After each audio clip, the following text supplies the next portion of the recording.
good evening and a warm welcome to you. Welcome back to World Online Racing. My name is Frostbreath and I am joined once again by Epic Freestyler. Yes, we're back together. I feel like it's been forever. Last week I was absent. I believe the week before that you were absent, but as long as we're back together as a duo. How are you, first and foremost? Well, I'm alive, so we'll take that as a Me plus. too. We're both just alive. That's enough said.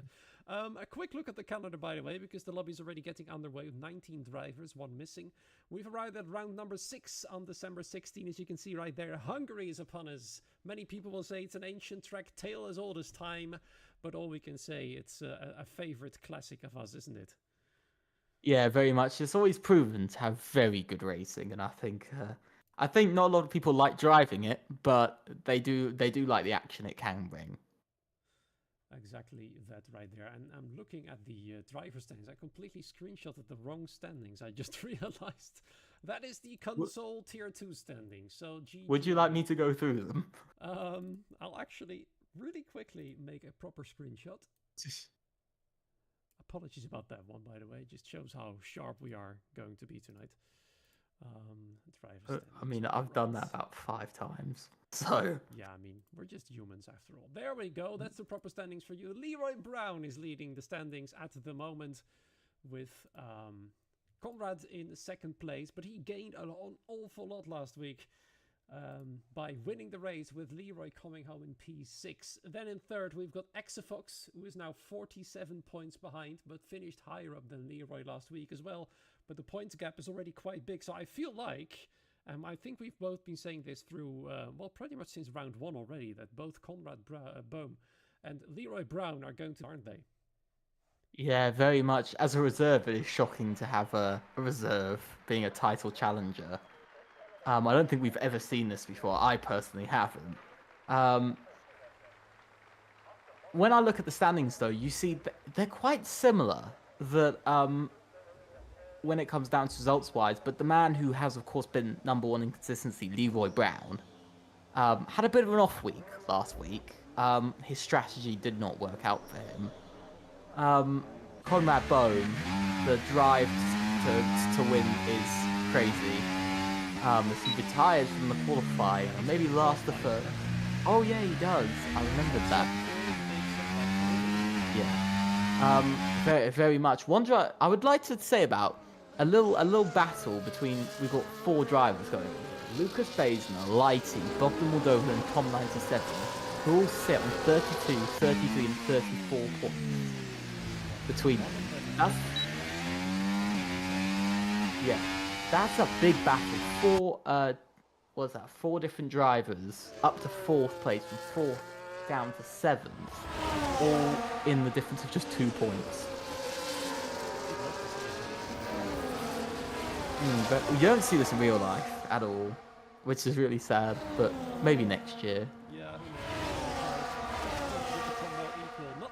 Not as equal as online lobbies in this game, though.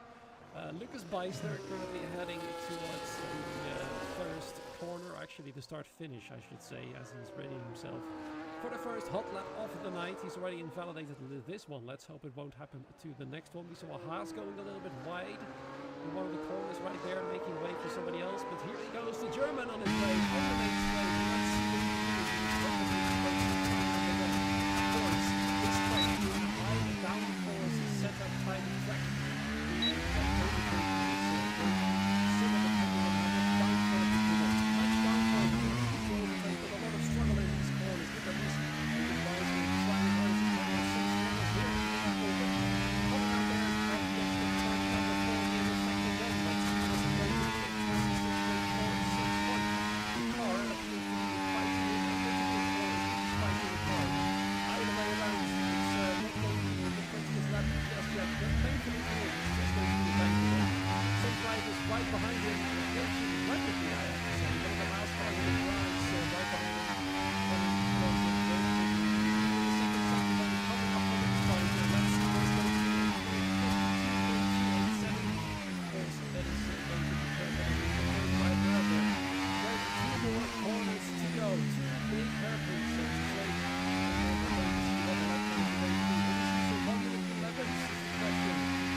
Another familiar name, by the way, but turning to the field.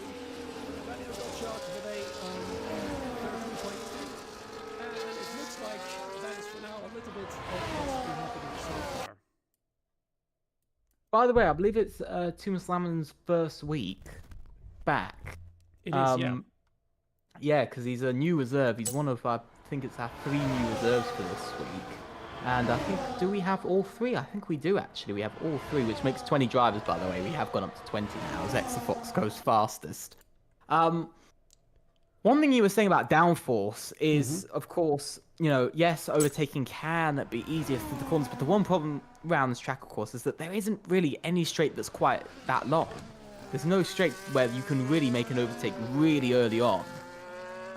You know, sort of before the corner arrives, and that's the one thing drivers might struggle with this track. So, of course, the decision between downforce and, you know, do they want to go faster in the corners or down the straights is a big sort of maybe. But yeah, I would definitely say that to some degree, being faster down the straights might be better, because even though you might not be as fast through the corners, nobody can overtake you through the corners. It's incredibly difficult to do so after sort of turn 3.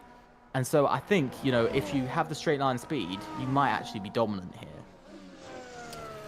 Yeah, I think you're absolutely right on that one. Overtaking is going to be extremely difficult apart from the main straight. And I think you have to nail that final corner in order to even attempt making an overtake. So let's see how the drivers are going to cope with that one. I hope, by the way, my commentary audio is a bit better now, Danny. Let me know if it's still low, but according to OBS at least it's better. Damien Curiel joined a little late, but he's at least here. Turned in a 1 minute 13.7, currently the slowest of those of the drivers who've set a lap time. Matex and Conrad, I haven't set a lap time, of course. Conrad suffering from a qualifying ban. Matex, I believe, joined a little late as well. Apparently my microphone is having some issues tonight, because now it sounds like I'm in the kitchen. Thank you, Danny. It's really loud. It is quite loud, and I can hear you. Loud for you. Twice. So, yeah. Okay, then maybe it's just OBS. Never mind, he says it's good. Okay, excellent. I'll turn it down a little bit for you then, otherwise I might just blare you to death. Excellent. One interesting lap I've just seen from a driver is Leroy Brown. Not where he wants to be. He isn't far off, let's be fair. He isn't far off, and he's 10th and a half off of provisional pole, but he's 7th. That's showing how close it is. Look at some of these drivers. Mark Schlutter and Daniel Gottschalk, 1,000th differing the two. You know, you've got it all over the field here, especially inside of this top 7, who are split by 1/10 and a half. It's interesting because Mark Schlutter in the past few weeks has been on a bit of a struggle, to be honest. And look at him now. P4. We saw this last week, though. Yeah. As well. He had a good qualifying last week. Well, let's see if he can keep it up then, because his teammate right now is sitting at the back. Ivan Santamaria, P17, 13.6. But that is only 3/10 away from his teammate's time, so they're all pretty close together either way. Yes, the track is quite short, but it's also very technical, so the differences are a bit bigger than I think what you could expect from a small track like this one. Exafox currently being the fastest of the lot. I was a little bit too optimistic, I have to say, with a 1 minute 11. 1 minute 12, it could still be a big maybe. And several drivers have just gotten on their way again. Daniel Gottschalk being one of them. Lucas Beister once again being the first, but let's follow on the Williams this time. Daniel Gottschalk, he's had an interesting season. 19 points scored. Last race, by the way, was his only race where he hasn't scored points. He's had a really good run of points, 5th, 7th, 10th and 9th. So he's had a bit of a sort of downfall in his positions. I think he's come to a few tracks where he has struggled a bit more. But this is one of the tracks where I see the layout and I go, this could be a track where he's quite strong. Because it's quite similar to, for instance, Kota and actually Singapore, that have a bit sort of squarer sections. For instance, we see in Sector 2, and then flowing sections of the track, high-speed corners, where he has shown that he can improve. He is up by 1/10, by the way, so he could be on for provisional pole at the moment. So it's looking like quite a strong lap from himself. But these are sort of the things that you see that, for instance, Kota especially is quite similar to this track when it comes down to quite a lot of the corners with the sort of fast section. As now Lucas Baisner goes into a 1 minute 12. Daniel Gottschalk unable to do so, but Lucas Baesner setting the new standard. There come the two Haas cars. Bogdan Moldovan across the line improves. Well, it doesn't improve actually, but Thomas Lang does. As he goes 8th fastest, is now quicker than his teammate was a few seconds ago. Next across the line, one of the Red Bull cars that is lighting, no surprises there, is going fastest overall, 1 minute 12.983, beating Lucas Baesner to the line. Mark Schutter having improved as well to a 1 minute 13.1. Leroy Brown, the championship contender, going into P3 for now as Exafox improves to number 4 right there. One of the running there across the line, that was Louis Welch, and appears to be a little bit on the back foot here tonight in Hungary, as he only is in P15. His teammates, Antoine Zalewski, sitting in 12th at the moment with a 13.4. Now the differences between the lap times are getting a little bit bigger than after the banker lap. One of the RBs, I believe, is coming around again. That is still Lucas Baesner. Matex, though. Had a start yeah. Yeah, Matex. Matex is, yeah. What do we say about Matex? He's had a rather up and down season. He comes into pits though. I'm not sure why. But he's had a bit of an up and down season. First 2 races, 11th and 14th, so it was a bit of a struggle off the start. He got so close to the points in round 1. And actually did have a very good drive as he disconnects from the session. Then he got 8th and 6th in round 3 and round 4, and then 11th again. So that P11 is looking like a bit like Yuki Tsunoda last season, who loved the position of 11th, as he couldn't seem to beat it too much. But on that note of actual results, I do want to sum up a driver that last season was performing incredibly well, and that's actually Ivan Santamaria. I swear to God we have said this every race, how he is having a struggle for performance. But I've got some news for you. He scored points. Look at that, finally. Let's hope he can continue that trend like him. Unfortunately, 17 on a track like this. Not a great place to start from, I have to say. Only the Hungary 2021. Yeah, 13.6 is on that lap at the moment. We're currently following Antoine Zalewski in the second McLaren. P12 at the moment. He's known as French. That's his team name right here because he is French. That's probably why he named himself French.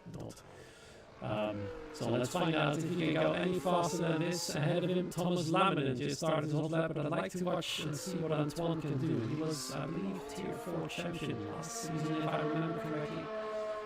Can't say it for certain. French has been an interesting driver. Yeah, he's been a champion certainly in the past, so let's see what he can do. Turn 1 then. Once again, as he flies through it, DRS wide open as he is approaching turn number 2. The corner he just went through isn't technically called a turn for some reason.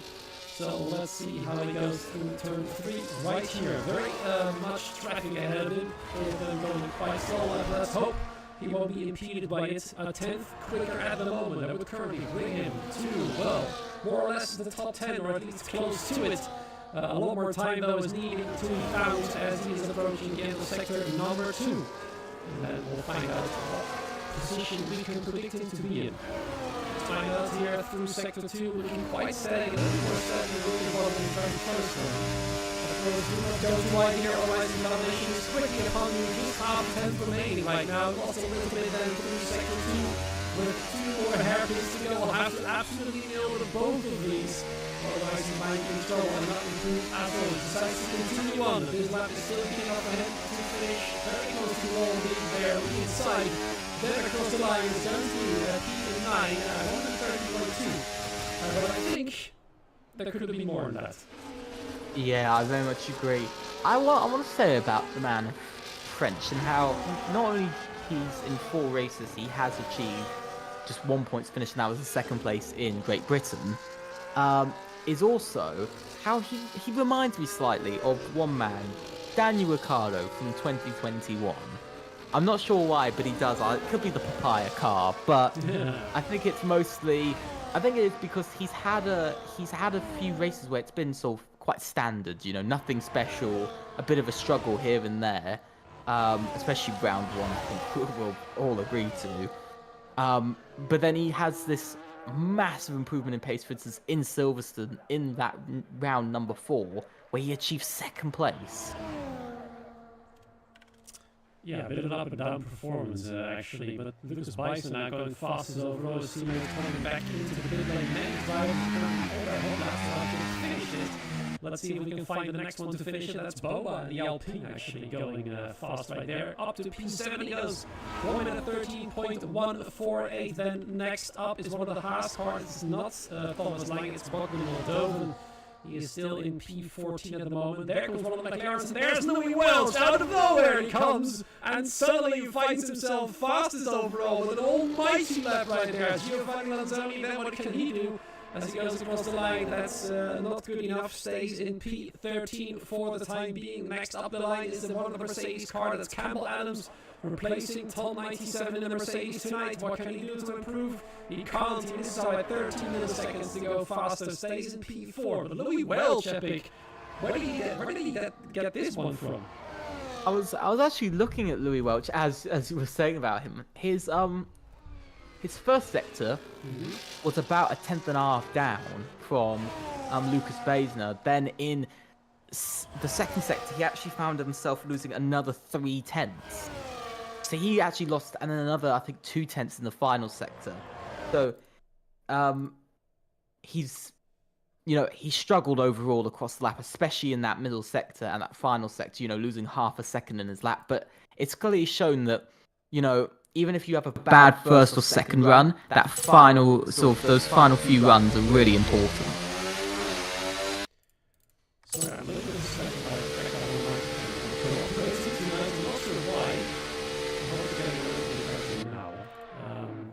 Louis Welch, man, ball lap from him there.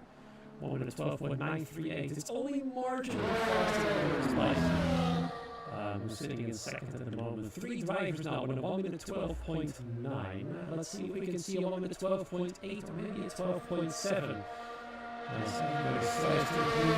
Go even faster. Less than 3 minutes remain at the moment. And that means the final laps are going to come in the first round. Thomas Lang and Thomas Lammen. I want to say one thing that I've just noticed.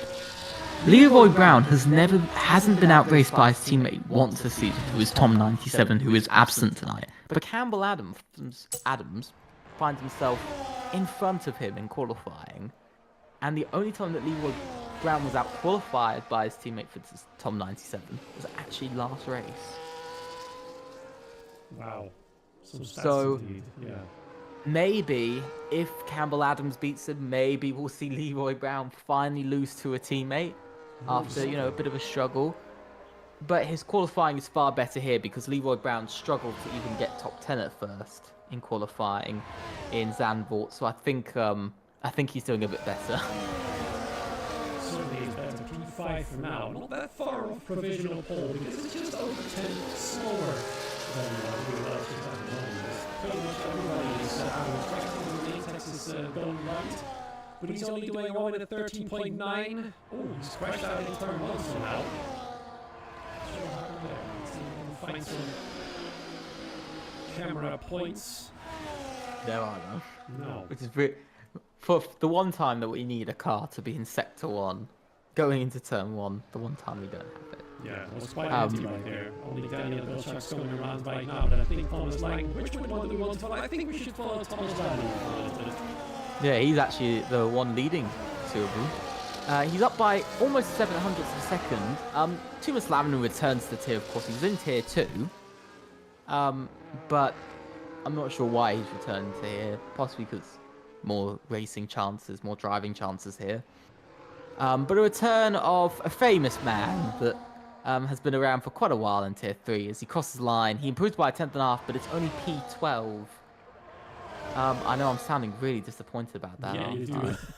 I'm not sure why. I'd probably finish last if I was driving.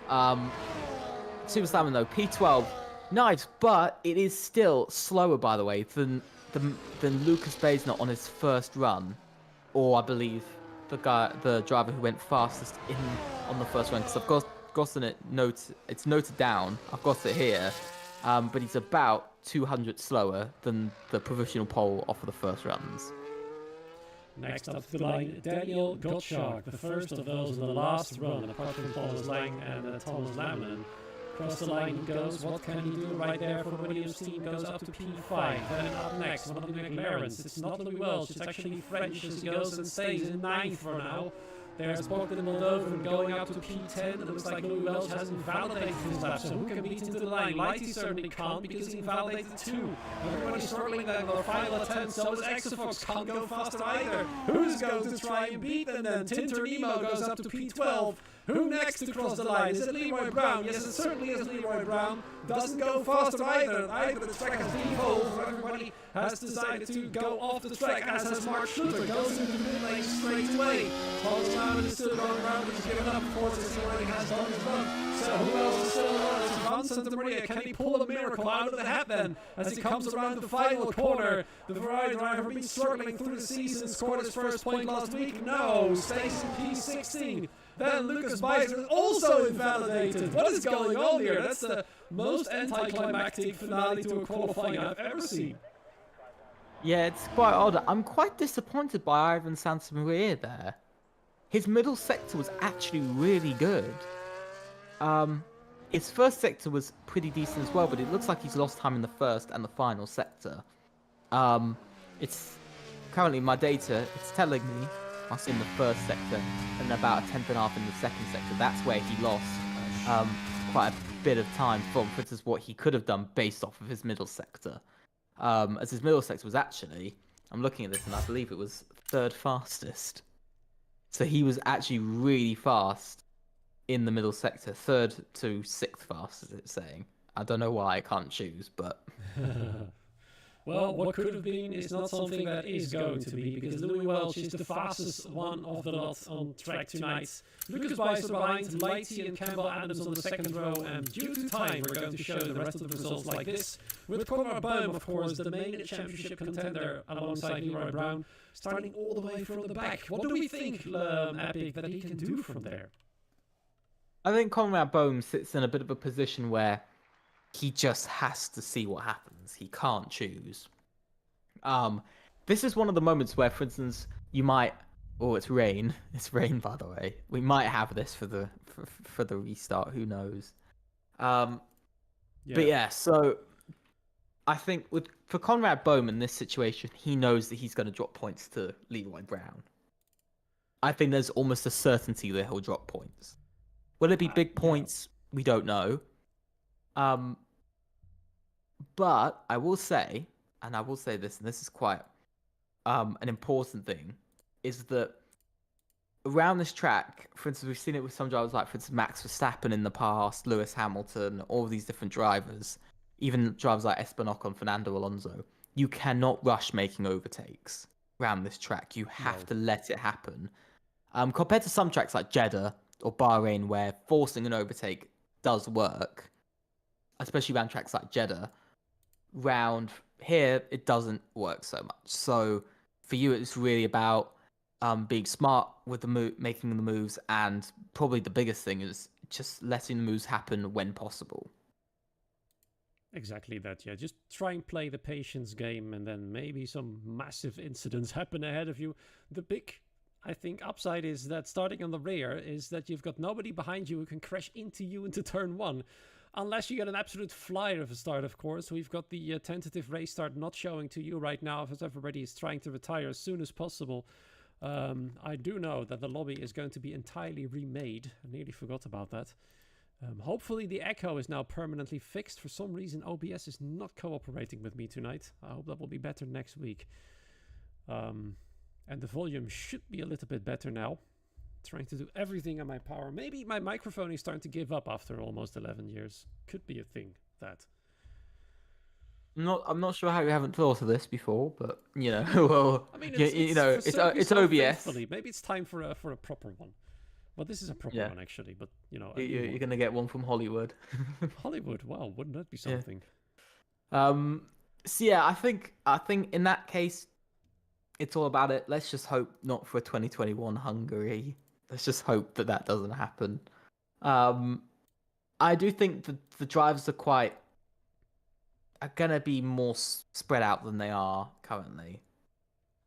Because I think in qualifying it's always closer than it is in the race.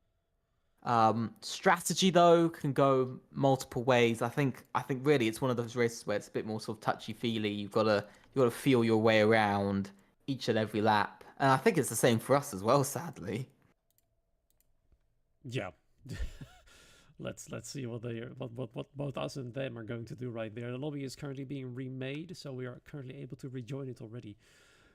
Ever since the last patch, the game has been suffering from some issues apparently, but I found that when you do windowed full screen, you will not have any frame issues whatsoever. So if you're struggling with I don't frame have issues, any issues. do you on windowed full full screen because it works wonders. Have you Somehow. got it like across your whole screen? Not during streaming actually, because that would really mess up the the stream screen. Would make it look I really only weird. have it in a small box in the corner. My FPS is fine. So Yeah, I mean, no. in both cases, my FPS is fine, even when I use the full screen. It could just be window. during streaming or something. Who knows? Yeah, well, not for me at least, so that's Yeah. lucky. For me, Glad it to would hear, be. by the way, but- Danny, that it sounds better. Let's hope it stays that way, and let's hope the other audio things will not overrule my voice. If you can, in case you're wondering, yes, I do have a big head cold, so my voice is a little bit cracky, and I sound like I've got a lot of stuff in my nose, which is actually the case. I will spare you the details. But let's keep talking about all the performances that have been happening in this qualifying and in this season in general, because we're actually past the halfway point after this race. We've had 5 races. We're now to the last 5 ones before the big break for Christmas. Leroy is not starting from pole, but the drivers that are ahead of him aren't really a big factor for the championship, aren't they? No, not really. I think it's been a really big shame for some drivers for their qualifying. Bogdan Moldovan, one of them, who has really come out with a bit of a struggle. Yeah, for Leroy Brown, especially over Conrad Bohm, the man who's only 25 points behind him, it will be fine for Leroy Brown. Conrad Bohm, he's got to do a massive performance for him to beat Leroy Brown, but from how consistent he's been, that is going to be probably the biggest challenge, and probably the biggest challenge for anyone. Yeah, 2 victories to Conrad's name, 1 third place, 1 10th, 1 DNF. He tends to be involved in incidents a little bit much. Very few of them were his fault, to be honest, but still, you've good to try to avoid them when you can. And especially on this track is going to be a big challenge to stay out of trouble. Especially if the weather is going to be as it was in the previous lobby. With a lot of rain, I'm looking at the old telemetry right here. Most of the race would have been rainy, and only by the end would it have become dry enough to perhaps switch to any sort of slick tire. So I'm wondering what it's going to do now the lobby is going to go fresh. Who knows really? It's one of these things where we just got to see when we get in. Same as the drivers. I do want to point one thing out, by the way. Mm-hmm. This race is not the important race for any driver at the moment. You might be wondering why in a 10-race calendar is this race not important. It's because the next few races are a lot harder. China is, I think, in many people's opinion, a much harder track than Hungary. It's very difficult, yeah. Probably one of the hardest tracks on the calendar. Then there's Canada, which people don't like in general. Canada's just being Canada, isn't it? Yeah. Then there's Austria, where it is really close. Probably the closest track on the entire calendar. So basically, your biggest opponent is not the track, it's the others. And then Brazil, everybody loves Brazil, but it's again another track where it's very similar to Austria, where it's very close, incredibly close. Yeah, I think like the problem with the track that everybody loves is that everybody's going to be very fast, aren't they? Yeah. I'm the exception. I'm just really slow at them all. Well, likewise. Welcome to the club. But we're not driving, we're commentating, so we've got our excuses made right there. I mean, nobody knows we're both 2 seconds slower than everybody in this lobby, but yet we still commentate about them and talk about them. Yeah. And there's still me making, sighing in the background, when somebody goes P12. Sorry, Thomas. But yeah, I think tonight's going to be an interesting one to see because, of course, it's before Christmas. Everybody's going to go away for a few weeks. They're going to have 2-3 weeks to readjust, recharge. So I think for one driver, this is really poor timing for, and that is Tom 97. He's had really poor timing for this because he's not going to be racing for a few weeks now, and this race is quite important for him. This is the only difference. This race is important for him because he is in a battle over third in the championship, where third is only 10 points in front of him. And one poor performance from Xbox, would really make it up for Tom 97 because his race performance has been amazing this season. It's been an upward trend, hasn't it? Because he started with a struggle to start, qualifying and racing, and we saw him climb more and more, and now this could have been a great opportunity if he started in the front to keep them all behind. But no, we do not know what the reason is for his absence, but this could have been a chance of a lifetime for him. Yeah, really could have. He could have really gained a lot of course. Last season he was tier 2. This season he's tier 3. And which is quite strange, isn't it? Same game, but down a tier. It's quite an odd thing that you don't usually see. You usually see people going up throughout the year. But I think for Tom 97, he's been a bit unlucky as well. Singapore was one of those races where he got quite unlucky. He was on for, I think, a podium, and then it just sort of ran away from him, and so he really lost out there. He could have been third in the championship, but he's still. I think after this race, I think we might, if Leroy Brown, for instance, I think wins tonight, I think we might have to count fourth and below out of the title fight. Most likely, unless some big miracles happen and Leroy loses all the pace after the holidays, Yeah, which is not very likely. Oh, look at the circumstances. It's absolutely pouring down right now. And if there was a feature where you could start behind a safety car, they certainly would have done so. But look at the weather. You can't look anywhere without a big droplet of rain falling down hard. This is going to be full wet circumstances at the very, very least. And the people in the Discord are going wild about the weather already.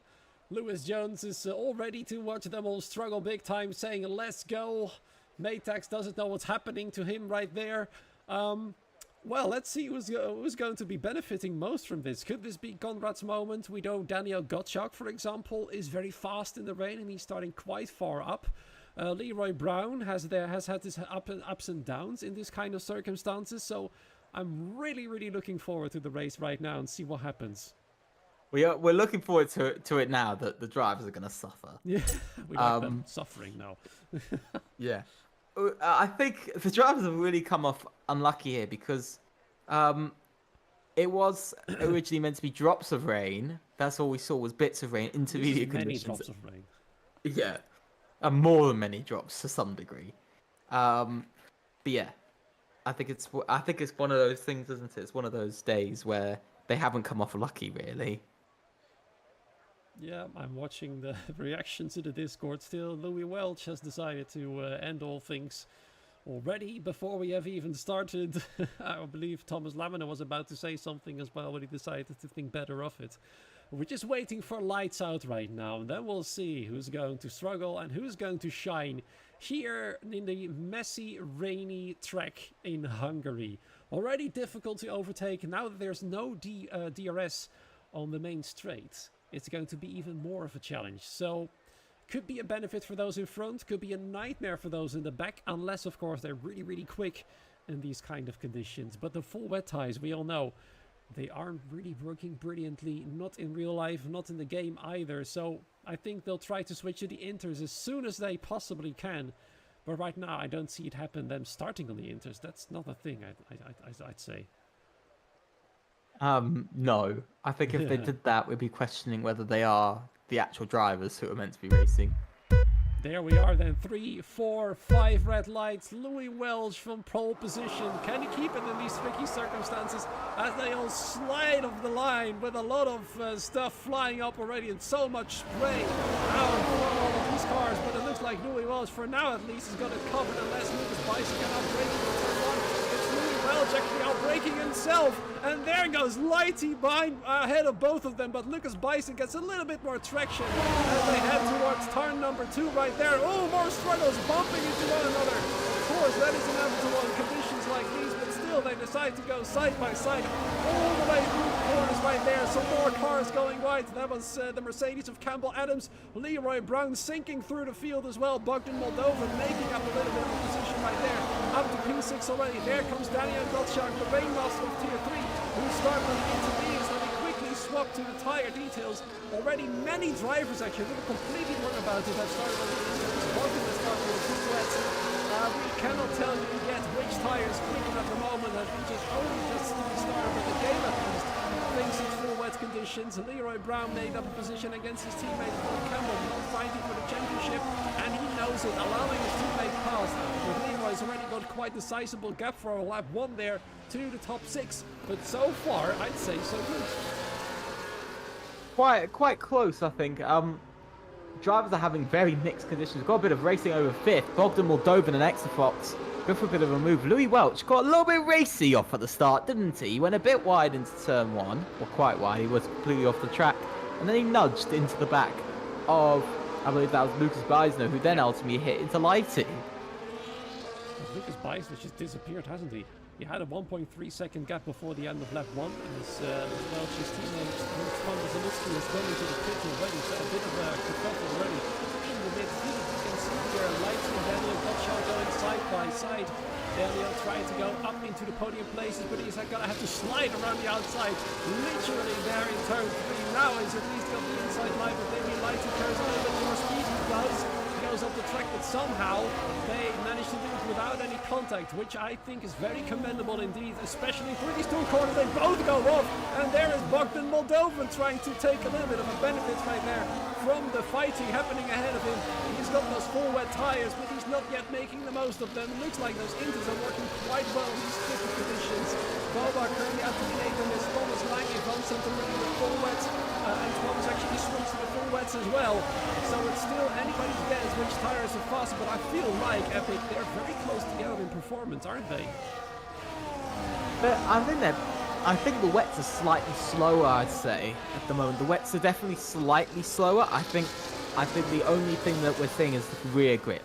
Seems to be a thing that the wets seem to have a bit more of. But you can just see turning-wise and pace-wise, they're not that much quicker. But the rain, I've just noticed, has gotten slightly heavier. It has, and we can already see those on the forwards making moves immediately, proving us wrong straight away. Bogdan Moldovan, Boba, Thomas Lang, and Ivan Santamaria, well, no longer Ivan, but the rest has already made moves to the next car. There comes Bogdan Moldovan for a move on Daniel Gottschalk, trying to prove the forwards are faster at the moment. But once the rain gets lighter, that might actually change. I can see in the telemetry that at least for the first nearly half of the race, all the conditions like these, so those in the forwards might have the benefit for quite a long time. There goes Bogdan Moldovan into 3rd position. Thomas Lang on a Haas car trying to go around the outside of the championship leader, and you know what, he does so successfully.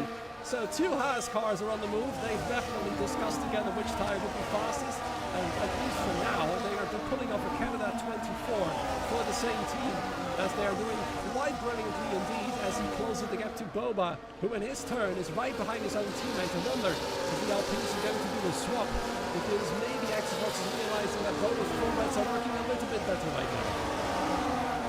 Maybe, but remember, Exafox is in that title fight still. That's true, yeah. He needs big points, and for the moment, both of his biggest title rivals are behind him. And so, you know, he'll gain 6 points on Leroy Brown.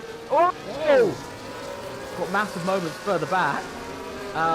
Mark Schluter, and I think that was Lewis Jones, who had a bit of a moment and almost went into the wall. I know Lewis Jones has front wing damage. I don't think Mark Schluter has any. But I just saw that in the far, far distance. Yeah, same. That was scary, wasn't it? For the moment, I thought it was Ivan Santamaria, but you're right. I think it was Mark Schluter indeed. So he has dropped down a few there, places. proving the full wets are now fast as he's closed the gap to Louis Welch within 1 lap to less than a second. And Louis is lucky that they're closing the rest of these conditions, otherwise Bogdan might have breezed past already, as he's closing the gap in every single corner that's available to him. And meanwhile, Lucas Beisner, I should say, is reigning supremely with a 1.5 second gap. You see Thomas Lang and Boma going against one another, full wet versus full wet. Thomas Lang at least now seems to have a little bit more control over his Haas right there. The Haas team is doing absolutely fantastic tonight, with both of them in the full wets. They're absolutely storming through the gaps, are getting quite big in the top 5 especially, and then all the way from P6 down to 19th. They're all within a second of each other right now. So close racing altogether, despite the circumstances being really hard to drive. I've just noticed Bogdan Moldovan's fastest lap, by the way, so far. It's still slower than Lucas Beisner. Wow. It's still slower by about a tenth and a half. Yeah. On the last lap, he was about a tenth and a half slower. So their personal bests are coming in quite interesting here. That they're very similar on pace, but he is getting slowed down by Louis Welch at the moment, to be fair. But still. Yeah, we're going to find out real soon. Once again, I don't think it's a matter of when. Oh, sorry, it's not a matter of if, but it's a matter of when Bogdan is going to pass in these circumstances. We can see many fast lap times coming in. Ivan's forward Ferrari is putting in at 32.0, and he's coming in P2. There goes Thomas Lang on another intermediate car. It's going past Exifon right there, and up into P6 the Haas goes. Now going to try and chase down Lighty, who usually in these circumstances is quite fast, but at least for now it seems these tires, Lighty is struggling quite hard, and now he has to keep Thomas Lang behind. Who is definitely on a roll. He puts in a little purple first sector for his team right there. Looks like for now they've made the right choice. Mark Schmidt already getting a 3-second time penalty there for track limit warnings. 3 in a row means 3 seconds to remain. And meanwhile, Lucas Beisner keeps increasing the gap to the driver behind. Leroy Brown, though, he's having an awful start. Exactly what he didn't want. Only one big moment off for Boba, by the way. He went straight onto the grass. So a little bit worrying. Moment right there, allowing Leroy Brown to get at least one position up right there. But yeah, you're absolutely right. He's not happy at all, isn't he? He's just sliding and struggling like so many drivers behind. There goes Lighty.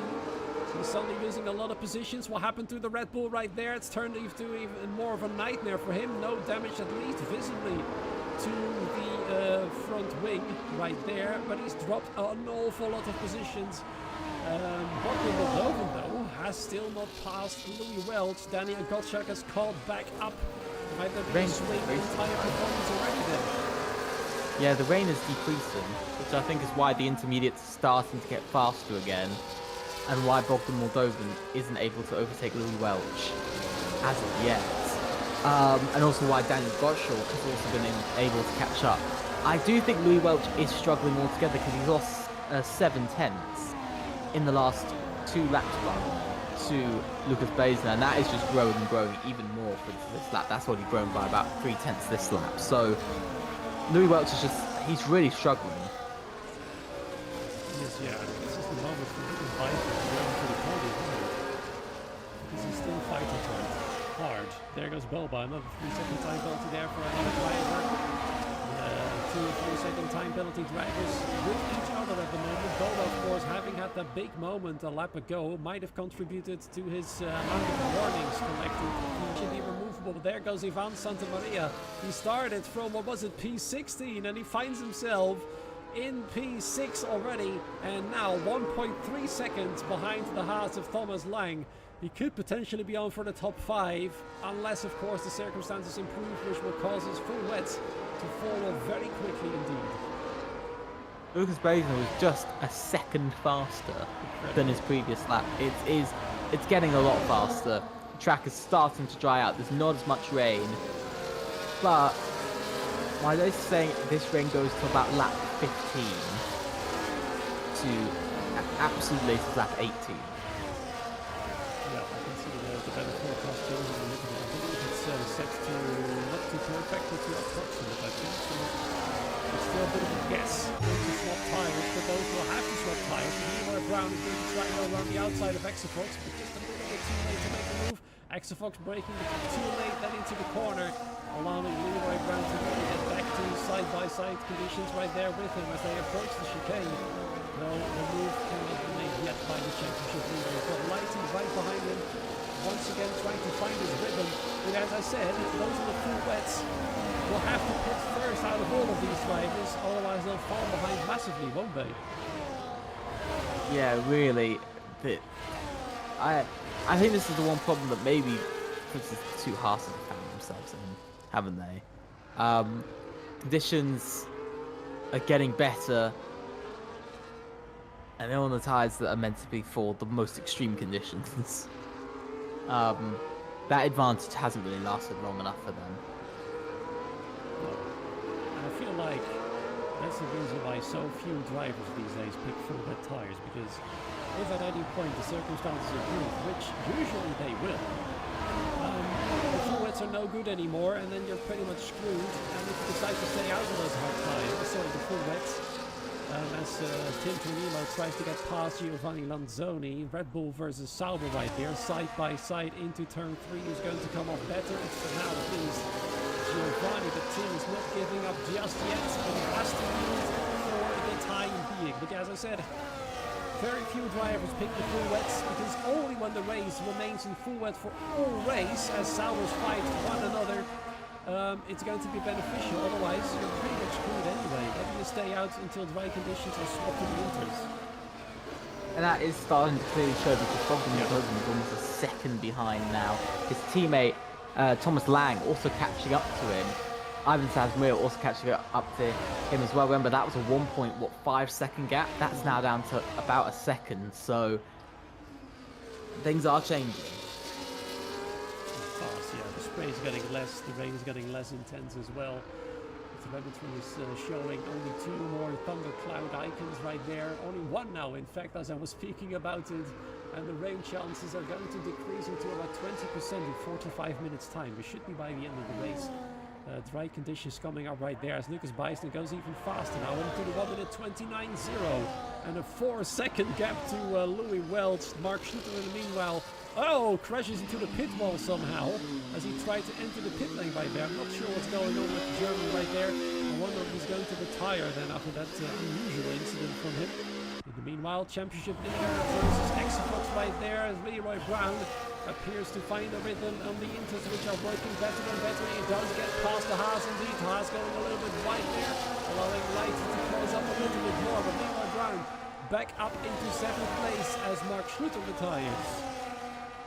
Disappointing really for Mark Schluter, but what a move from Leroy Brown on the man who's 3rd in the championship as well. To get ahead, it means he's in front of all his championship rivals. And Conrad Bohm is not making a lot of a push. We haven't said about him at all this race, during this race.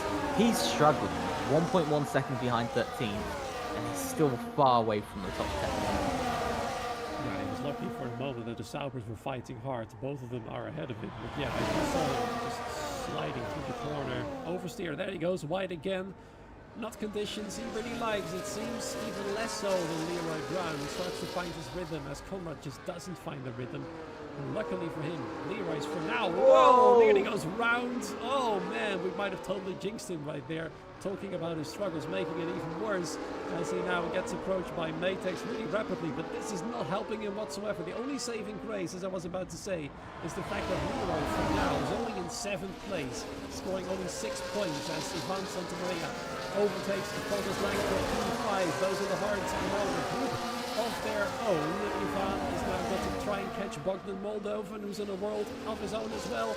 In the meanwhile, Daniel Gottschalk getting awfully close to Louis Wells there for 2nd place. In other words, action wherever you look on the track. Very much. Conrad Bohm, by the way, I'm looking on board with him. His driving looks really rigid. He's clearly not comfortable in the car. He's clearly struggling. But he's just driving really rigidly. That works, for instance, at Zandvoort, but for instance doesn't work here. No, this is an entirely different track, isn't it? One time your driving style works, this time it doesn't, especially in these circumstances. And the gap is actually remaining stable a little bit now, at 1.4, 1.5 seconds, maybe a little bit less in the big corners as the drivers ahead of him getting close together at the moment. We see Lighty there sizing up Exafox for a move to get back into P8.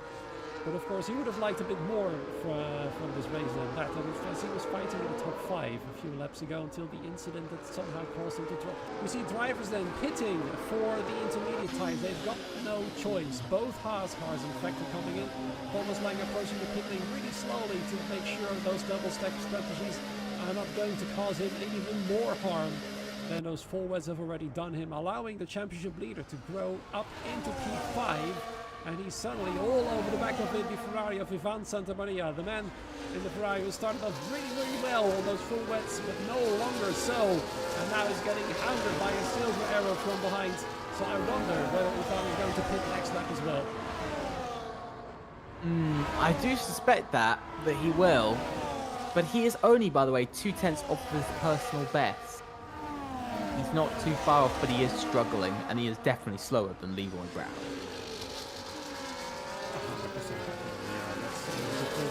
Sector 2 right now, everything turns 8, 9 and 10 as we speak.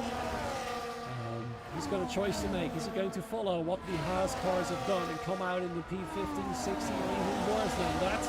Or is he going to brave it out and hope for the best as the rain gets less and less and the track gets slightly drier? I wonder which is going to be the most beneficial. Coming in or staying out as long as possible? I think it's a loss-loss situation either way. He's staying out though, by the way. Ivan Santamaria stays out for even longer, even though he's just lapped 9/10 slower than Leroy Brown. Ouch. As an estimate. 9/10 slower. Daniel Goshawk goes for P2 on Louis Welch. He's trying to make the move work. Around the outside through here, now into turn 2. He's got the inside line. Can he run with it? He's on that drier part. He's got the inside line. Daniel Goshawk into second place. The Rainmaster, although I think the title of Rainmaster is contended right now by Lucas Preisner, who's been incredibly fast. Of course, drivers like Lewis, Jones and Boba going for fast laps right now, but they're all fresh. Intermediate. Everybody else's tires are 11 laps old right now. So no surprises there. And Thomas Sulitsky, there you go, also going faster than the front of the field. But they, as I said, older tires. But there we are. Lucas Beisner leading from Daniel Gottschalk. The gap 5.3 seconds. Now we're going to find out who is the true Rainmaster out of these two. Louis Welch got no answer anymore. So it's the two Germans leading the race. A German 1-2 there in WR Tier 3 for the PC division. Let's find out who is really the quickest in these circumstances. Well, it's so far not been Daniel Goshawk, because he's been about another 3, almost 4/10 slower this lap than Lucas Beisner. Lucas Beisner really in a world of his own. I must say, he's really been in a world of his own this race. And I don't want to be mean to him, but he must be quite bored. He must be quite bored, driving around on his own. Circumstances. Who knows? It could be like driving around in time trial. Who knows? But yeah, he's had a bit of a lonely race, hasn't he? But in a good way. A lonely race in a good way, which is something you don't usually say.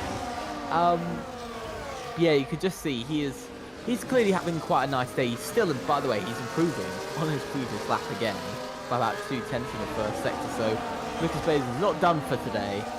He's still got about 22 laps left of this race, but he's making those tyres work and he's making his car work.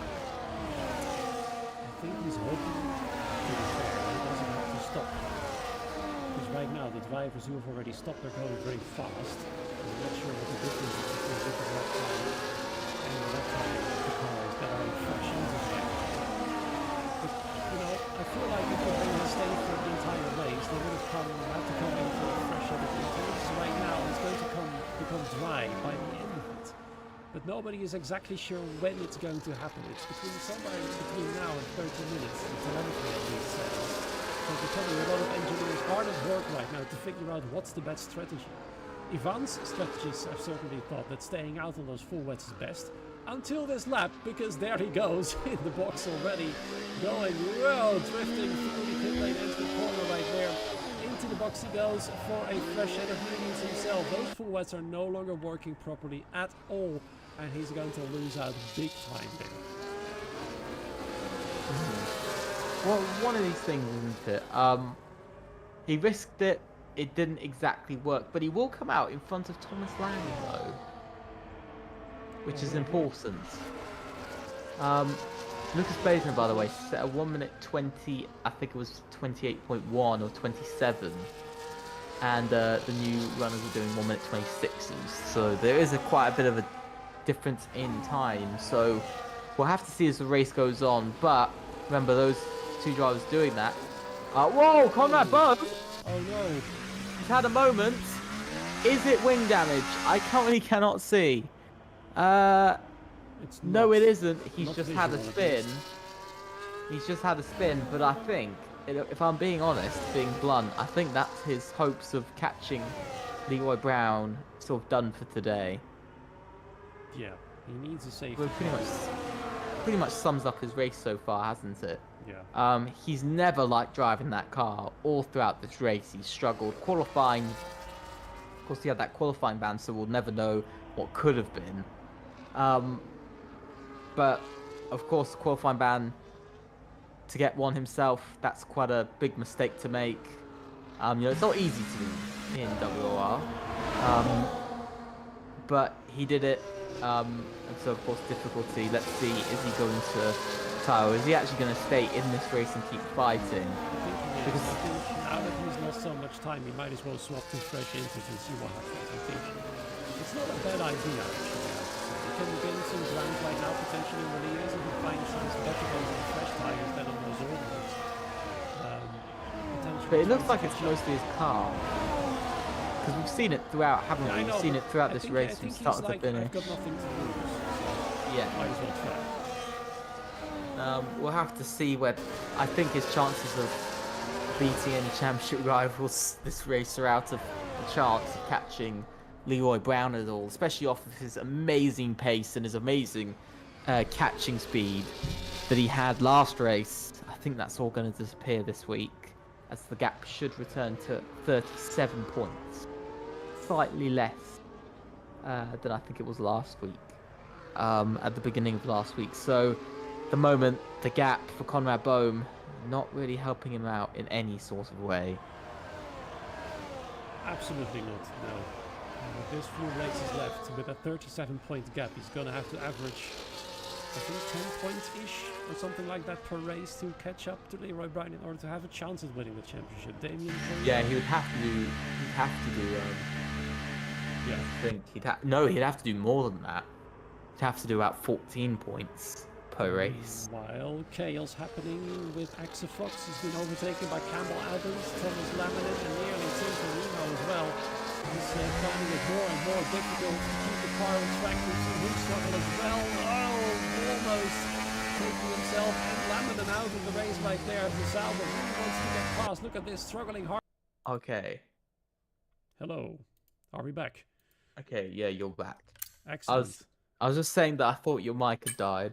You have everything died at me. I mean, everything that can go wrong will go wrong, is my saying tonight. So I'm trying to get back into the session ASAP.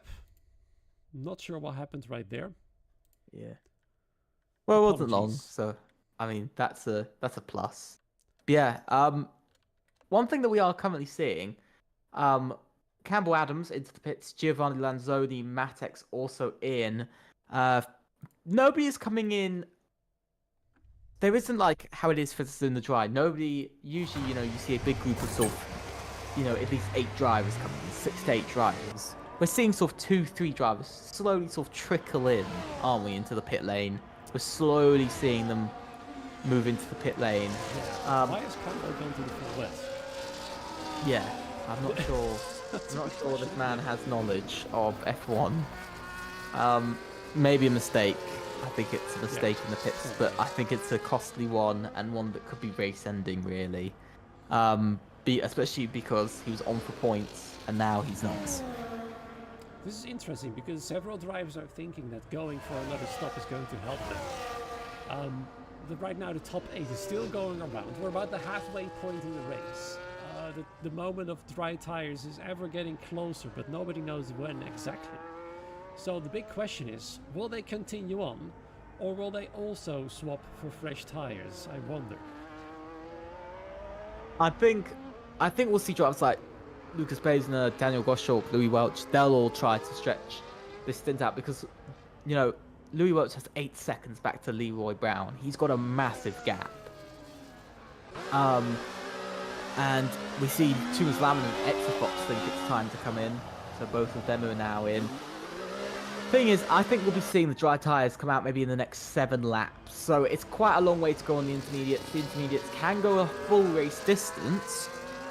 but they can also only go sort of 25, 20 to 30 laps around this track, so it is quite difficult, and you do have to save your tyres quite a bit.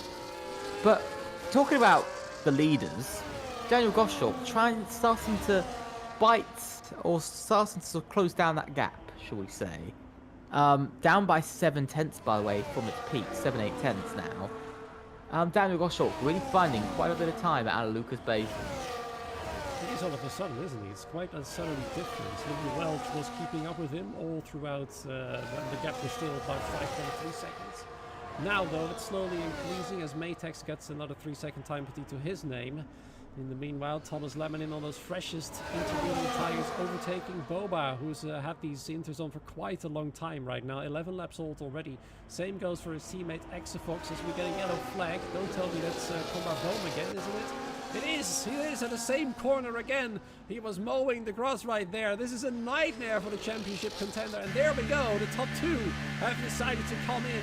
And now we're going to find out what those early pit stops would have brought those drivers. And there's a safety car! A safety car has come out! And I'm not entirely sure why that has happened. But the crucial thing is Louis Welch has gone past the safety car, meaning effectively you'll get somewhat of a free pit stop. And this is, well, let's find out who's going to bring this this good news for and who is going to absolutely flounder among it. This is interesting. Why has it happened, by the way? I think it was for Boba and Conrad Bohm. I think it was more for Boba because he did have a spin.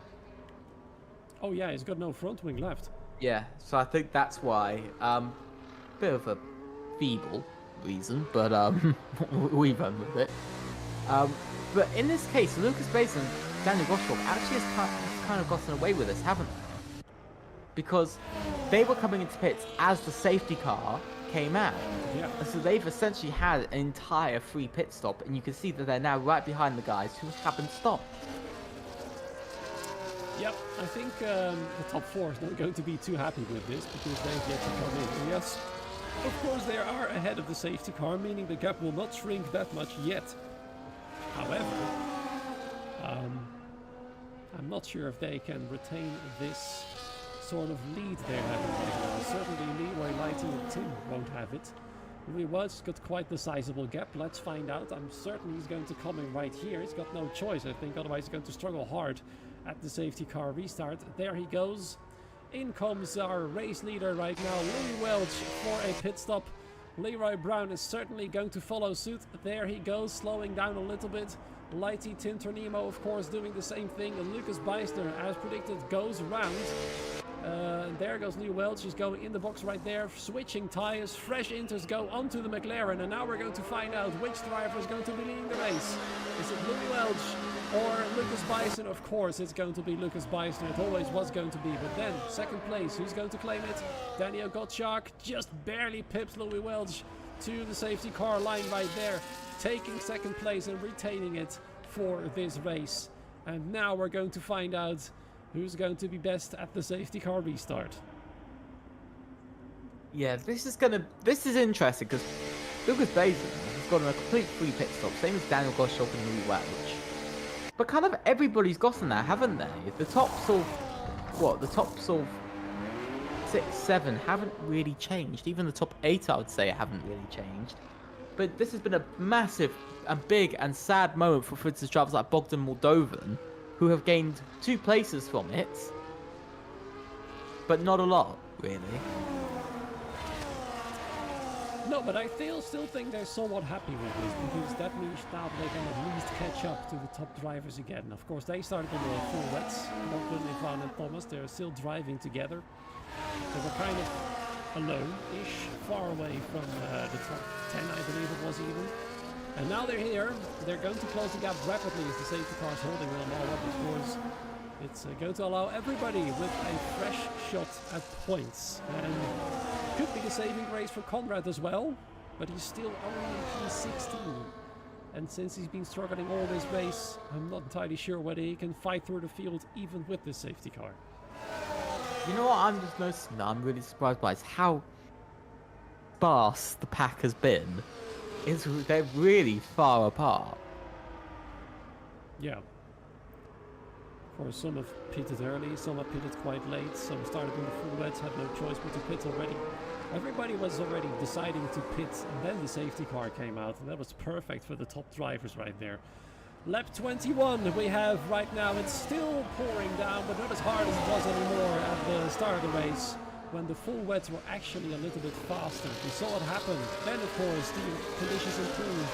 And that's where the intermediate drivers were starting to shine, especially Lucas Bison and Daniel Gottschalk, who were cutting their way through the field, although Lucas Reed didn't have to cut his way through the field as he was leading quite healthily after, what was it, 2 or 3 laps already, and never really looked back. But now he's going to have to look back, and everybody is closing up to him. We're just waiting for a few more drives to catch up. It's either the safety car in this lap or next lap, depending on when this group of Conrad Bohm, Antoine de Zalewski, Campbell Adams and Boba will catch up to the front. One driver I want to say about is Tim Tonimo. We have not had him on our radar all day, and now he just arrived. Yeah. It's quite interesting to see from the probably brightest car on the grid. Somehow we missed it. But Tim Tonimo, what a strategy he has pulled off here tonight. Absolutely. One of the best. He hasn't, Tim Tonimo, I think we can both agree he's never been the best in a race. He's raced in all 5 races. He's only finished in the points twice. He got second in round 3 and only P10 in Great Britain. So, he hasn't had great form. But is it just these small sort of one-time performances where he scores big points? Is this where he's making the difference? Let's find out. P5 is for him right now. No drives around him have got penalties, so he's got it all to do. Championship leader Leroy Brown has now gone up to P4. Let's see if he can keep up that refining of his form in these conditions, and whether Lucas Beisner can finally score a podium or maybe even a win in Tier 3 right here. He's already putting the power on quite rapidly. He wants to get underway as soon as possible because he knows at least Daniel Gottschalk is going to be a threat, but it looks like Louis Welch might be more a threat to Daniel Gottschalk than Daniel is to the car ahead of him. He had a little bit of a look right there in turn 1, but an almighty dive there. German versus German. The Williams and an almighty dive in turn 1. Can he actually go and take the lead? Lucas Bison off the inside line, but he slots in behind the Williams, and Daniel has done it. He's made the charge work with a big dive bomb there onto Lucas Bison. Takes the lead. It was probably the fear already. And look at that. The struggles do continue on for the man who led the race all time until the safety car. Nearly Louis Welch went past. Not sure what's going on with his tyres right there, but it seems like the other tyres certainly got the upper hand, struggling again into the chicane. Some front wing debris flying behind them. A little bit of chaos here and there, but now the leader is Daniel Gottschalk. That's a massive change, because Lucas Bison has led successfully 21 whole laps of this race, which is the most anybody has led in a row, by the way, this season. It's the most laps led in a row by anyone, and for the first time somebody else leads, and it's the Williams of a man who has been kind of unlucky and been a consistent but unlucky driver.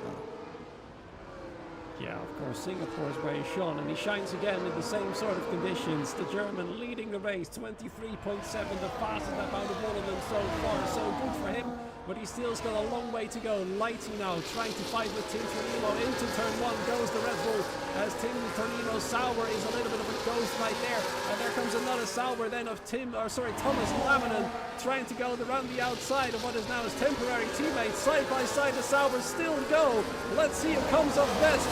Is it going to be Tim? Is it going to be Thomas? At least for now, it's Tim Tonino getting a little bit of an edge on his teammate right there. Lighty definitely benefiting from the inter-team battle on those corners right there. Exafox also trying to get closer and closer, trying to get past the green cars, the bright green cars, we have to say right there.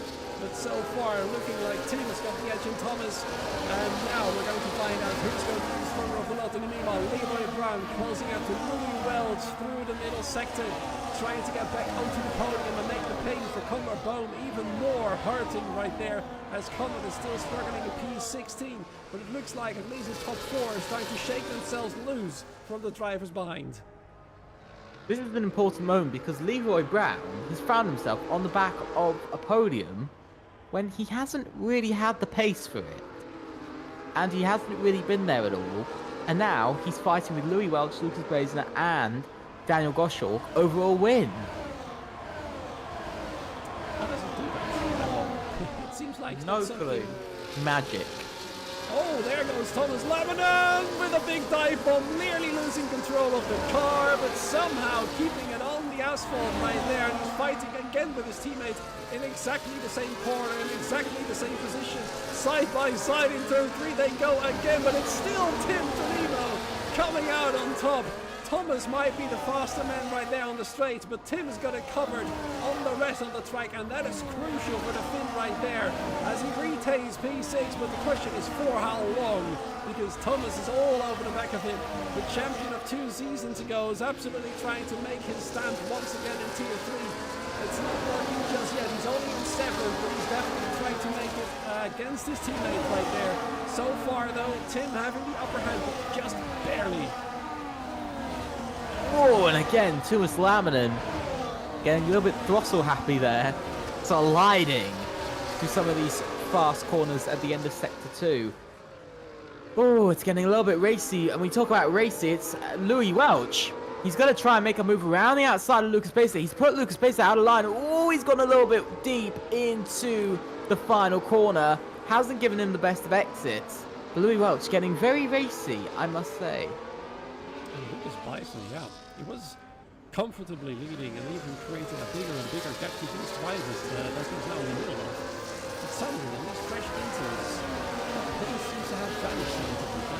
Shark's having a little bit of a gap right there. I guess he's keeping up, but on his previous form, he would have driven away from them, wouldn't he? Yeah, very much. I think we're seeing this with Louis Welch though. He's getting left behind slightly because even though he's faster during some of the corners, he seems to be struggling through the corners, but a bit less down the straights. I think we're just seeing a bit of weakness come from Louis Welch here as he goes a bit deep. He's gone deep into corners a couple of times now, and it's losing him huge amounts of time. Yeah, it's still anybody's game, isn't it? These guys in the top 4, now top 5 again, because Lighty has managed to close the gap with a lot of drivers in tow. In fact, the entire top 10 is within a second at the moment. Leroy Brown going pretty much on the other side of the track right there. I'm trying to figure out, I do not see, well, actually never mind, there's still some rain falling right there. It goes so fast it's difficult to see. This is the part where Louis Welch, by the way, is really strong. Those final 2 corners is where Lucas is struggling. And Louis Welch is really, really good at it. Look at that good exit once again for the McLaren. What's he going to do this time? Where's Lucas Bison going to go? Louis Welch is certainly going to try to the inside in turn 1, or is he? There he comes on the inside once again. Louis Welch this time. Is he going to take 2nd place? A bit of a bump right there. Lucas Bison though is going to fight back into turn 3 where he will have the inside line. But who's going to get the better grip out of these 2 drivers? Is it going to be Louis Welch then in corner in turn 3 right there? It's actually barely managing to do it, but he does get into 2nd place. And who was leading the race there? Lucas Meissner, now down to 3rd. One driver who's had a really, who's having a really rough race, by the way, is actually the man of Bogdan Moldovan. He's really lost out. He's really lost out on these intermediates. He's 14th. Remember, this was a man who was fighting for 5th, 6th sort of positions, even on the podium, by the way. Yeah. And now he's 14th, and his possibility of points is quite low. As the rain has stopped. I've just noticed that the rain has completely stopped now. Just yeah. Completely stopped out of nowhere.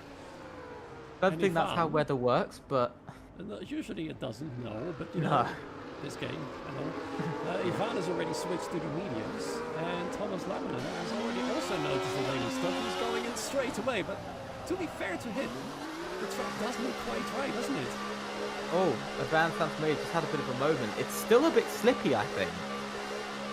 I think it's still a bit slippy because Ivan Santamaria just had a bit of a slide. He almost lost the car entirely in the wall as he does it again. I think it's still a little bit too slippy for dry tyres. Probably explains why Thomas Laminen and Matex decided to go for the soft tyres with 8 laps remaining. Those are the grippiest out of all 3. Conrad Boemas decided to go for the hard tyres for the last 2 remaining laps for some reason. I think, to be fair, the mediums might be the best choice. At least in the long run, but for the grip's sake, maybe Thomas has pulled off a masterclass right there. If he can be fast now, the top drivers are going to be in serious trouble. We might see our season 17, if I remember correctly, champion going to come out on top out of nowhere. But we'll see. Daniel Gottschalk, Louis Welch, Lucas Bice in the top 3, still racing around happily on those intermediate tires, but probably are going to come in this lap because they are realizing the rest is trying to do the same and trying to do a big undercut. Their engineers keeping an eye on the pace right there. Nope, they're still designed to go around except for Lucas Beisner and Leroy Brown, as well as Lighty and Tintonino. All of them and Exafox and many others are going to come in right now. Now we're going to wonder what choice is correct. Daniel Gottschalk and Louis Welch are right now, it seems, the only two to continue in the intermediate conditions, alongside Antoine de Zalewski and Boba also staying out for a little bit longer. When is the moment they should cross over to the dries, I wonder? I think it's probably about now, since like everybody else is. We'll have to see, of course. The grip seems to have been a lot better because we can see Lucas Beisner's having a very easy time. He's not sliding around or anything. I think it is dry conditions, but we'll have to see over this first lap. This lap, number 28, we'll have to see how they do and whether they're quicker or not. So far, Lucas Beisner's slightly slower. I think the curbs were a bit wet still. I don't think the drivers should be going on the curbs just yet. No, you can see Thomas Lamela hasn't really taken the best advantage of the moment. Sitting in 10th, that could effectively be P6, so he has lost a little bit of time, I'd say, and now he's going to find out whether those softs are going to last long enough as DRS gets enabled, which is the game's sign to show now is the time to switch to those tires. So maybe Daniel and Louis have put it to perfection, but I think you're right in saying that Lucas Beisner and the group behind him have taken it even better, because I already see a purple middle sector there for the RV of Lucas Beisner. And he might potentially easily retake the lead with this strategy call. Boba going fastest overall. He's decided to stay out on those intermediate tires. The only driver to do so. An all or nothing approach, I'm afraid, for the Alpine driver right there. Has been driving behind everybody throughout all race. Now we're going to find out who's going to retain the lead. Has it worked out for Lucas Beisner? No, it hasn't, in fact. Whatever choice they've made, it seems like Daniel Gottschalk and Louis Welch have been exactly as fast as Lucas Beisner has been on the mediums, because he's gained nothing. But he does have warmed up mediums. We saw it took a while for those mediums to warm up till sort of the end of the lap in that final sector. I think, yeah, the tire temperature is not really going to help him whatsoever, because by the time they come to the main straight, their tires will also be warm enough to keep up with the pace of Lucas Beisner. But it does have DRS right now, and Daniel will not have it, so they could become a bit more racy. Maybe it's going to work out after all, but we're going to find out soon enough. Yeah, we will. Still, only, by the way, in the middle sector, only half a tenth faster than his Percival West. Now he's a second faster, so still, even now, they're only about a second faster than they were on the inters. There goes Boba on the inters, going around again. It's definitely an all or nothing approach then for the Alpine driver. They've gained about a few seconds, I'd say, on him in the last lap, I should say.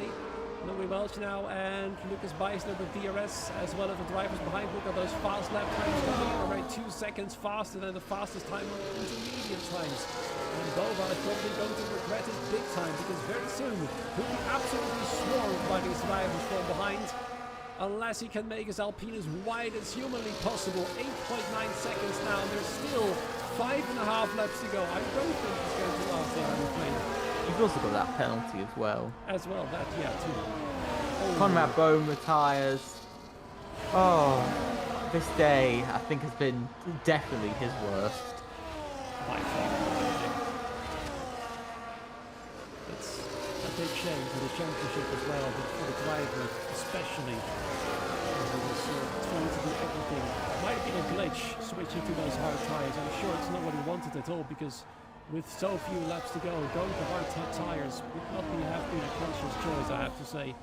So, yeah, very, very bad news for him indeed. He's going to have no point of the season. And with Leroy Brown. Dropping another 8 points. Yeah, Leroy Brown though in P6 for now, with Boba still going around again. Yep, 6.9 seconds now. They've gained about 2.5 seconds since the last lap. He will not last like this. As look at that, they're all getting the fastest laps in, 120.9 for the Lighty. In fact, there comes Louis Welch and Daniel Gottschalk. No, he stays behind. I think the proper attacks are going to come on the very last lap. We wait for them to get past one another. The fight for the lead is certainly going to be between these three, unless Lighty and maybe others behind them have got something to say about it. By the way, Daniel Gottschalk, he's really struggling on these mediums. He's got Louis Welch all over the back of him. He's also got Lucas Baisner, who's currently going about 3/10 a lap faster. Daniel Gottschalk really not having a fun time out there at the moment. He's really struggling. It's incredible, isn't it, how he was so fast in the rain and all those dry conditions. We've seen it before, of course, in Singapore he was struggling with dry conditions, and then the rain came and we saw him surging forward very, very fast indeed. And now it might be the opposite way around. Thankfully for him, Louis Welch and Lucas Baisner have held back so far as he goes purple in the middle sector, but those behind him probably got purple as well. It's a very long train behind him, and all of them might try and make a move on him into turn 1. Thankfully for him, the straight is very short, so not everybody might pass him, but certainly Louis Welch and Lucas Baisner will have something to say about it. There goes Boba finally into the pit lane. He will fall well out of the points, but he has no choice. Those mediums sort of just into are burning up hard. As Exafox now goes for the fastest lap of the race, 1 minute 19.5. Louis Welch getting awfully close there to Daniel Gottschalk, but still not going for a move just yet. 3 laps to go, and we are going to wonder properly now who is going to win this race. Tim Tornero and Exafox, I believe, had a little bit of a battle. Tim Tornero hanging around in P6, Leroy Brown now up to P5 thanks to Boba's pit stop, who's come out in 17th place. It's been a bit of a rough weekend for some drivers, I think we've seen. One driver who didn't get away on those dry tyres, by the way, is Ivan Santamaria. Oh. Whoa! Safety car! Safety car on lap 32. What's happened to Matex? I'm following Ivan's Ferrari right there. Maybe we can see. The car's already been towed away, but I think he clambered into the wall right there. I'm afraid to say Matex out of the race. Not entirely sure why or how, but the safety car on lap 32 means it will stay out for this lap only. And what are these drivers going to do? Are they going to pit? Are they going to stay out? Who's going to come off best with their strategy choice? Let's see what the top drivers are going to do. Yep, they're going to stay out. Whoa, Lucas Baisner had a thought about it, but he didn't realize the rest was not going to come in. I think this is the wisest choice, isn't it, Epic? Just to stay out like this.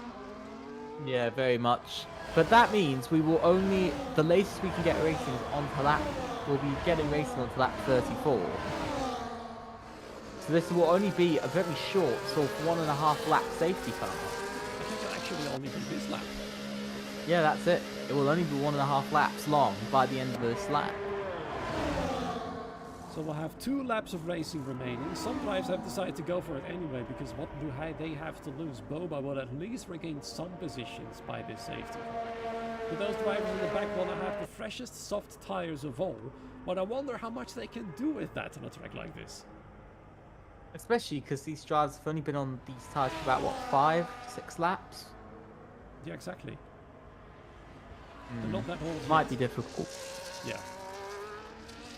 Might become also a huge chaos though, with those drivers back trying to formulate those fresh up tires. Let's see how sensible they're all going to be, and in fact whether they can catch up in time. I'm really surprised that the safety car says, I'm going to come in right now at the end of this particular lap. 2 laps of racing then will remain. Thomas Lang gets a 3-second time penalty for multiple warnings under safety car conditions. Not sure whether that is removable or not, because, you know, corner cutting under these conditions shouldn't really be a thing. There you are, safety car in this lap indeed. Daniel Gottschalk still leading the race after Boba has pitted, who's now in 13th place. 12 drivers have remained in the medium tires. The drivers behind them have all switched to soft tires. Of course, Boba had no choice, but the others have decided to take a little bit of a gamble. And we're going to find out how much they can fight through the field. We're also going to find out which driver is going to come out victorious in 2 laps. They only have 1 lap of DRS, and I don't think that's even going to happen actually, because it only gets enabled at lap 35, so no DRS then for the rest of the race. Louis Welch was very much awake as he now chases down the Williams of Daniel Gottschalk. He's got no choice but try to go around the outside in turn 1.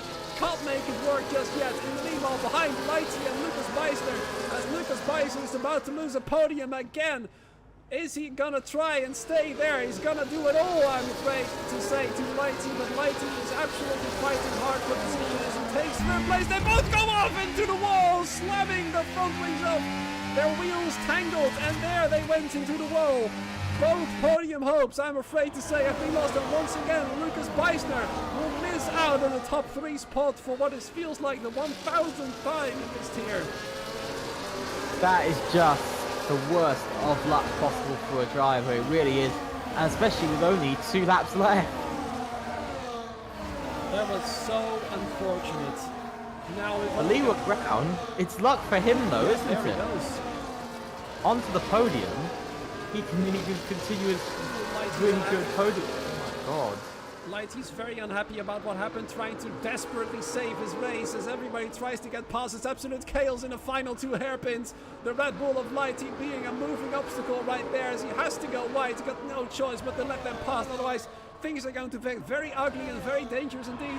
Now he's got great straight line speed, so what's he going to do in turn 1? Tim Tornimo trying to keep the Red Bull behind right there to fight for the lead.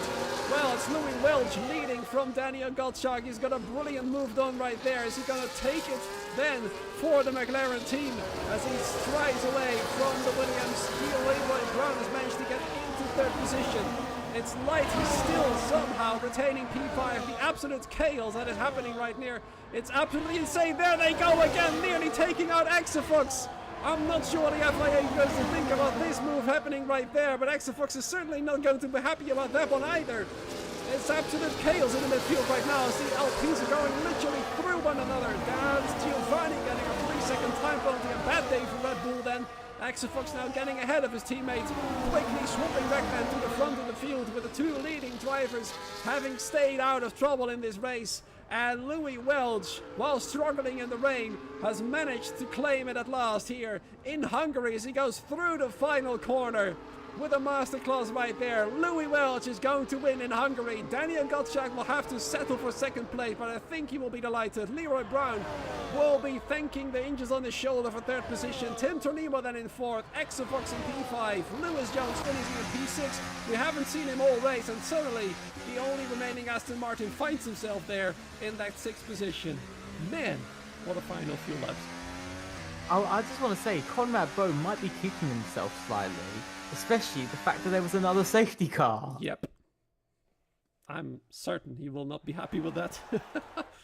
Man, oh man, oh man. Let's see what the soft tire drivers have managed to do, by the way. Thomas Laminen, on his fresh softs, have managed to get up to P8. So, great job by him. Overtaking many cars, of course. He was helped by the chaos, I have to say, with Lighty now being bumped down all the way to P12 with that penalty to his name. No points then for Red Bull tonight, but the rest of the results are as follows. I've already named the top 6.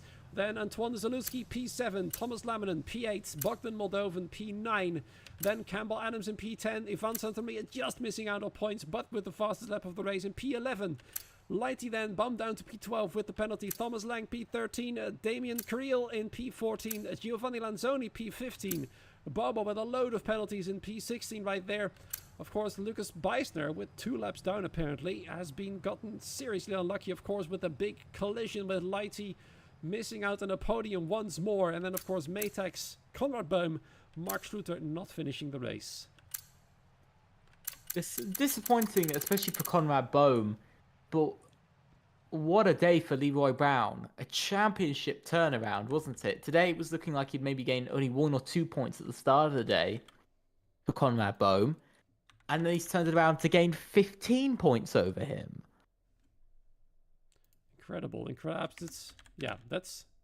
Sometimes luck really favors you. Sometimes it doesn't. Today definitely did for the championship leader, with the Conrad retiring, himself avoiding the big collision between Lighty and who was it? Lucas Beisner. I think certainly Lucas Beisner will be very angry. And that's an understatement. Yeah. I can already feel the wheel being thrown. Really unlucky there for himself. Looking at it because I saw it, Lucas Baisner just got hooked up on somebody else. Really not his fault. From what I saw, just mental.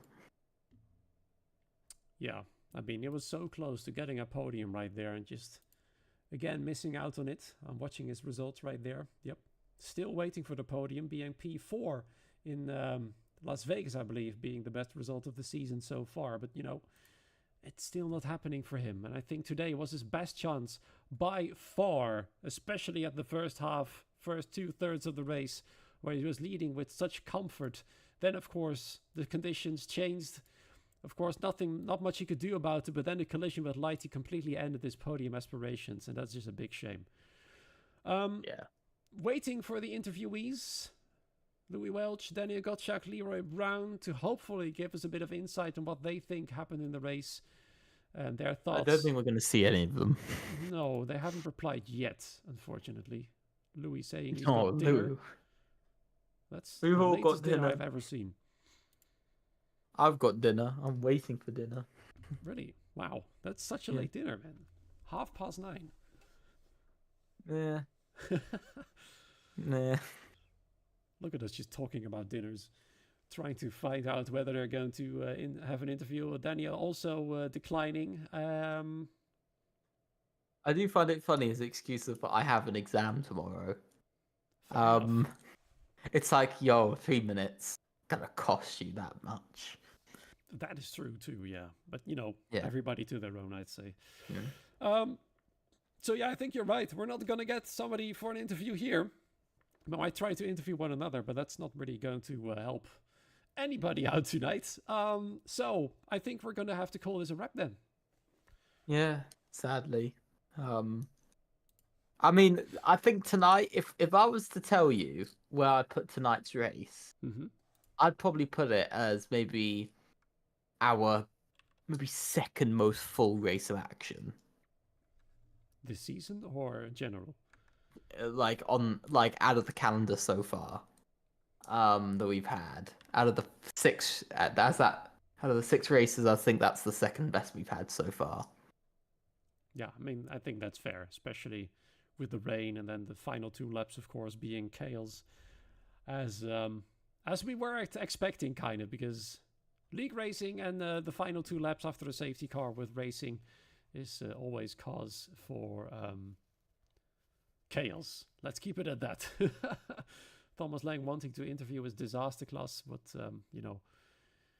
nobody of the top 3, unfortunately. I think that remains for us to say then. This is the last race of the year, Epic. Yeah. Last race of Tier 3. I want a compilation. Somebody has to make a compilation of our moments. But yeah, we have officially, I think, if we look at it, either you or me have officially commentated every single race of Tier 3 this year. As a duo, we've done 100%. No, I think one of us at least, like last week and so forth. But yeah, I think it's been a very interesting 2024. We'll see how 2025 goes, of course. But yeah, it's been an incredible year. I think we've had so much talent come through this tier and sort of grow into something really amazing. Drivers like Deha, just it's such like a long list of drivers. It's unbelievable. But yeah, it's generally also the amount of support we've had in this tier is crazy. Yeah, so many lovely drivers showing their best. A lot of chaos, of course, some drama here and there, but those things happen when you get heated in a race. It's sports. People get heated. Things happen, drama happens, but in the end, everything gets resolved. And all we get treated to so far this season and previous seasons is brilliant racing overall. And I think we can be very thankful for that. So, in the new year, we've got 4 rounds remaining. China, Canada, Austria, and, of course, Brazil's Sao Paulo in the month of January. Rounding off this 19th season in style right there. Remains for us to say, have a very Merry Christmas. Have some great holidays. Spend your time well with family and friends on those 2 weeks of break. Have a very happy new year indeed from the both of us. From all of us here at WOR, of course. And make sure to like, subscribe this stream and any of the other streams available to you right here on the channel. And we'll be out for a little while, but we'll be back in 2025 with more action for you to come. See you very, very soon indeed.